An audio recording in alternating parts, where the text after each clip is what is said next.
இந்த வீடியோவில் நம்ம மைனீஸ் செய்வது எப்படின்றத பற்றி பார்க்க போகிறோம். நான் வந்து இங்கே மைனீஸ் செய்வதற்கு 1/4 டம்ளர் பால் எடுத்துட்டுருக்கேன்.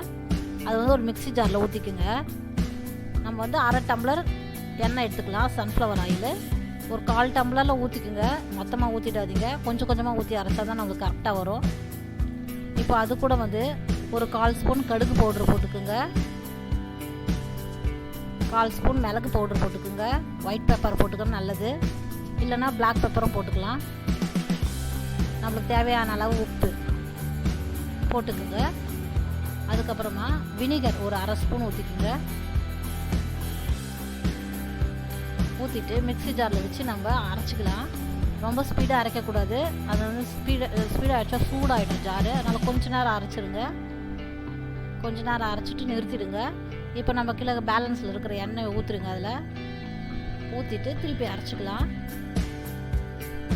அரைச்சிக்கோங்க, கொஞ்ச நேரம் போல் அரைச்சிக்கோங்க.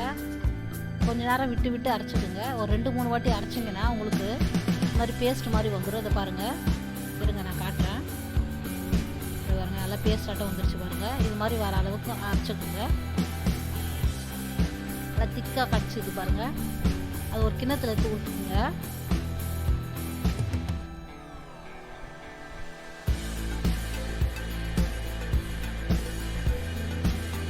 இப்போ வந்து இது கூட நம்ம பொடியாக நறுக்கினா பூண்டு போட்டு மிக்ஸ் பண்ணிக்கோங்க. உங்களுக்கு வேணால் பேஸ்ட்டாக கூட பூண்டு அரைச்சி போட்டு மிக்ஸ் பண்ணிக்கலாம். நல்லா கலந்து விட்ருங்க. அந்த பூண்டு வாசனை நல்லாயிருக்கும் அந்த மைனீஸ்க்கு. நம்மளுக்கு போட்டு கலக்கி விட்டோம்னா மைனீஸ் ரெடி ஆகிடுச்சு. இந்த வீடியோ பிடிச்சிருந்தா லைக் பண்ணுங்கள், ஷேர் பண்ணுங்கள், சப்ஸ்கிரைப் பண்ணுங்கள், மறக்காமல் பெல் ஐக்கானை கிளிக் பண்ணுங்கள்.